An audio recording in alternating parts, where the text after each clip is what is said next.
Okey, pada pasukan kategori pro boleh berada dekat pentas sekarang kan. Jangan keluar, hanya bagi tepi saja untuk berbincang.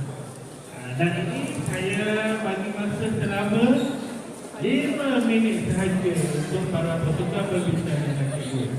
Baik, boleh mula sekarang 5 minit.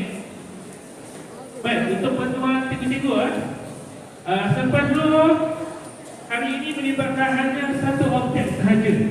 Okey, satu objek yang berwarna hitam. Okey, jadi tak akan bertukar dengan motor yang lain lah. Jadi objek ini akan sentiasa berada di kawasan di sini.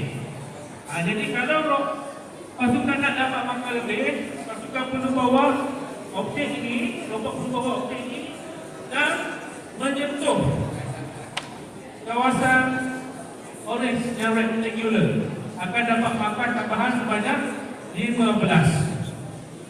Okey.